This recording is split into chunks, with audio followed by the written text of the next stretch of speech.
आप सब लोगों को मेरा नमस्कार।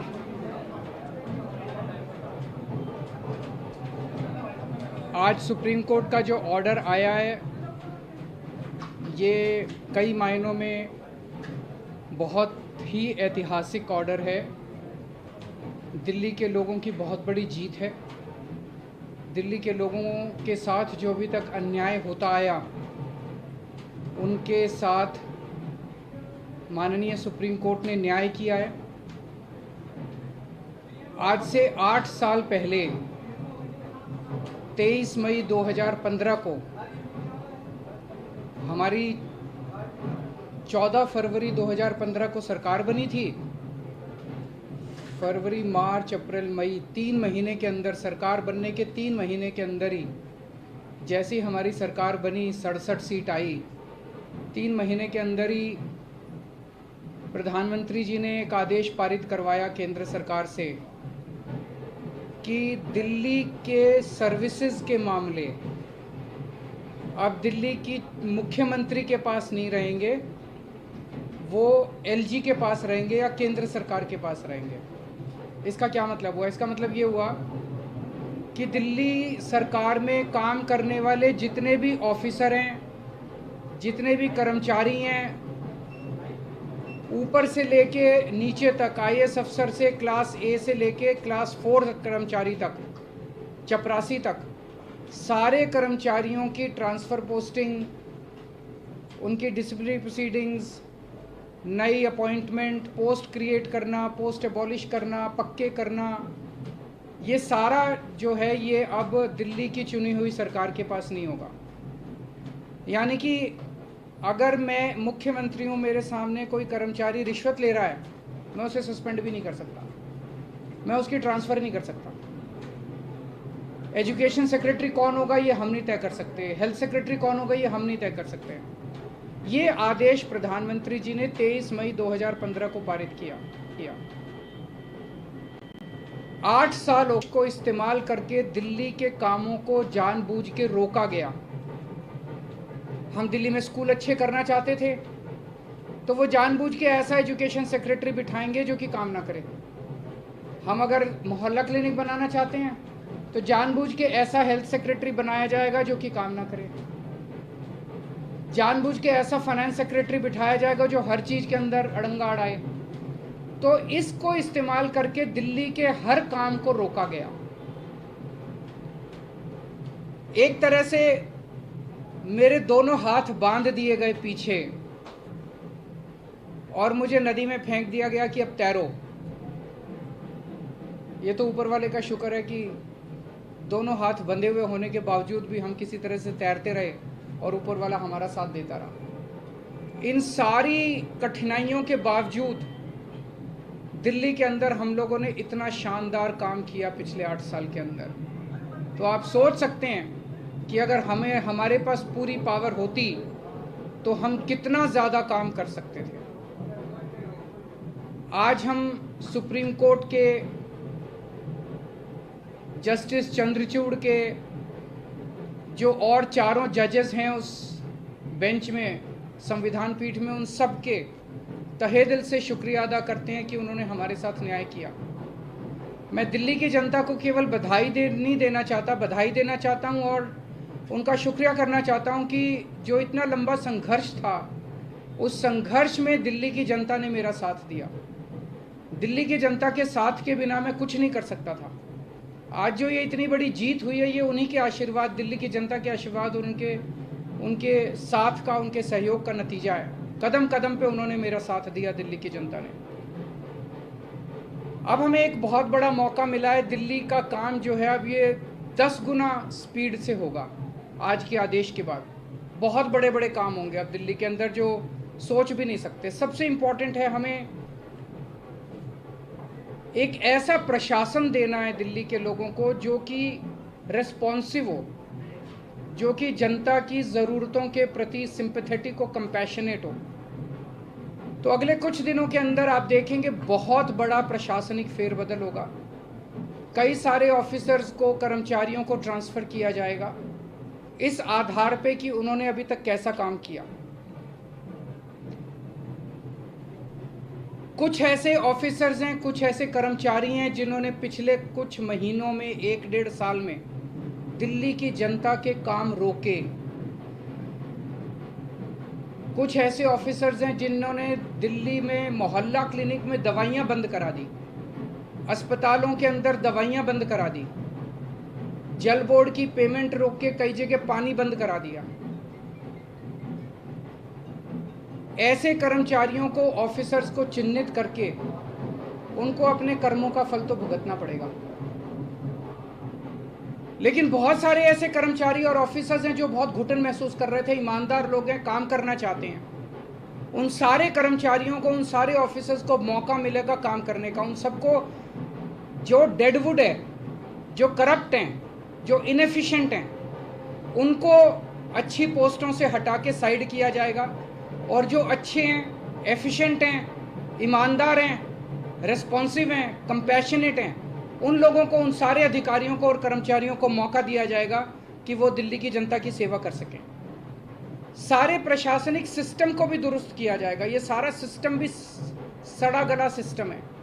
ऐसा सिस्टम बनाया जाएगा जो जनता के प्रति जवाबदेह हो और जनता के लिए रिस्पॉन्सिव हो, जनता की ज़रूरतों के प्रति रिस्पॉन्सिव हो।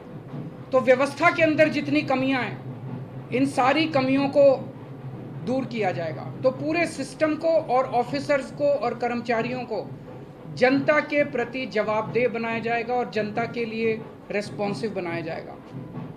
एक लीन एंड थिन गवर्नमेंट तैयार की जाएगी। Lean, thin, responsive, compassionate and accountable government, ये हम चाहते हैं। दिल्ली, जैसे दिल्ली ने पूरे देश को शिक्षा का मॉडल दिया, हेल्थ का मॉडल दिया, अब एक ऐसे गवर्नेंस का, एडमिनिस्ट्रेशन का मॉडल हम जनता के सामने रखेंगे, पूरे देश के सामने रखेंगे। मैं देखता हूं कि कई ऐसी पोस्ट्स हैं जिनकी जरूरत नहीं है। उनमें कोई भी कर्मचारी या अधिकारी बैठ के जनता की 4 अड़चनें ही लगाता है। अगर वो ना रहे तो ज़्यादा अच्छा रहेगा। तो ऐसी पोस्ट्स को चिन्हित करके या तो उन्हें खाली छोड़ा जाएगा या उन्हें अबॉलिश कर दिया जाएगा। जहाँ जहाँ ज़्यादा पोस्ट्स की ज़रूरत है वहाँ ज़्यादा पोस्ट्स क्रिएट की जाएंगी। जहाँ जहाँ लोगों को ज़रूरत है वहाँ ज़्यादा पोस्ट, जैसे अब इतने मोहल्ला क्लिनिक बना रहे हैं, तो जब डॉक्टर्स की ज़रूरत है, पैरामेडिक्स, वहाँ और क्रिएट किए जाएंगे। तो अभी तक हम लोगों ने स्कूल, अस्पताल में एक मॉडल दिया। अब पंजाब के अंदर हम एक अच्छे लॉ एंड ऑर्डर, कानून व्यवस्था लागू कर रहे हैं। उसी तरह से दिल्ली अब कुशल प्रशासन का एक मॉडल पूरे देश के सामने देगा। मैं एक बार फिर से दिल्ली की जनता का बहुत बहुत आभार व्यक्त करना चाहता हूं, जिन्होंने पूरे संघर्ष में हम लोगों का साथ दिया। अगर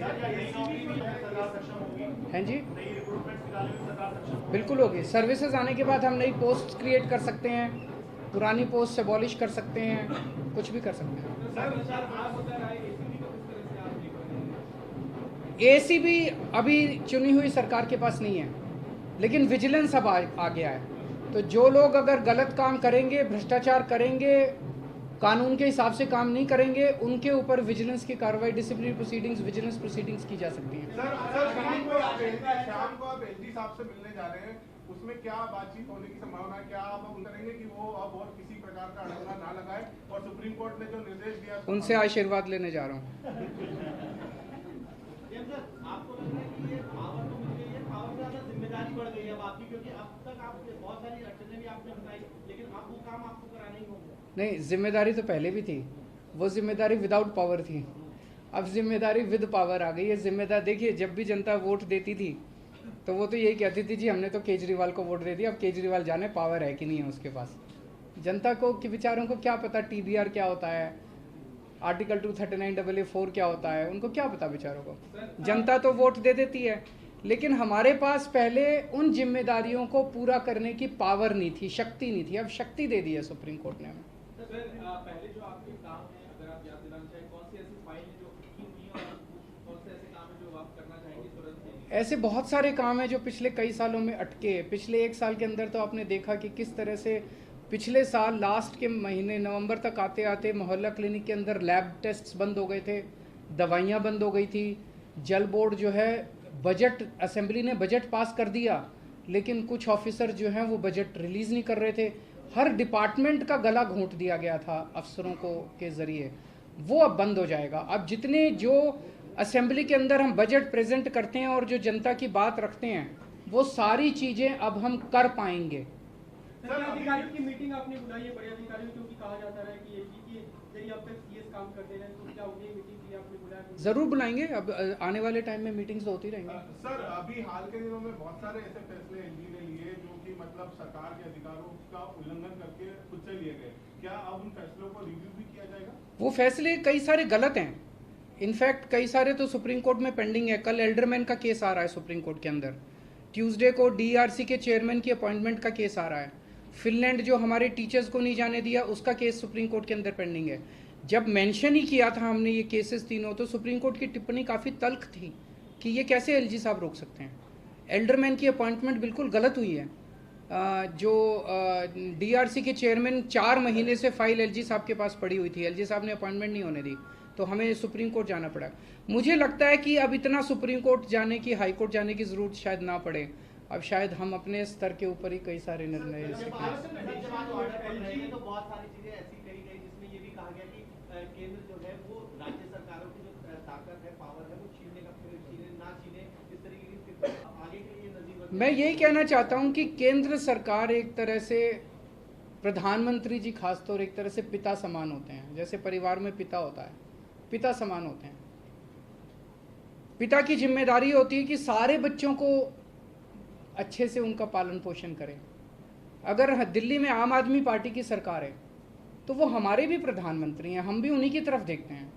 चाहे बीजेपी की किसी राज्य में सरकार है, किसी में कांग्रेस की सरकार है, किसी में आम आदमी पार्टी की सरकार है, वो सारे के सारे प्रधानमंत्री को एक तरह से पिता समान देखते हैं कि भाई ये कोई मुसीबत आएगी तो हमारी मदद करेंगे।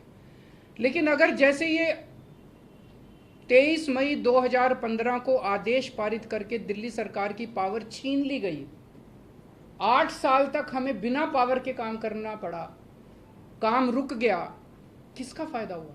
आज सुप्रीम कोर्ट ने साबित कर दिया कि ये गलत था, ये ऑर्डर बिल्कुल गैर संवैधानिक ऑर्डर था। जितनी सख्त लैंग्वेज के अंदर सुप्रीम कोर्ट ने बोला है, उससे ये साफ जाहिर है कि ये ऑर्डर केंद्र सरकार का बिल्कुल गलत था। तो इतना गलत ऑर्डर उन्होंने पास किया, तो उसका मतलब तो यही था कि आम आदमी पार्टी की दिल्ली की सरकार को फेल करना उसका मकसद था, और तो कोई मकसद नहीं था। देश का तो भला नहीं हुआ, दिल्ली का तो भला नहीं हुआ, केवल और केवल लोगों का नुकसान हुआ। ये नहीं करना चाहिए। चुनाव में लड़ते हैं, राजनीति कर लो, चुनाव में एक दूसरे को जो बोलना है बोल लो, लेकिन चुनाव खत्म होने के बाद चाहे कोई बीजेपी की सरकार है, चाहे कांग्रेस की सरकार है, आम आदमी पार्टी की, हम सबको मिलके काम करना चाहिए। वो देखेंगे, अभी तो ऑर्डर है।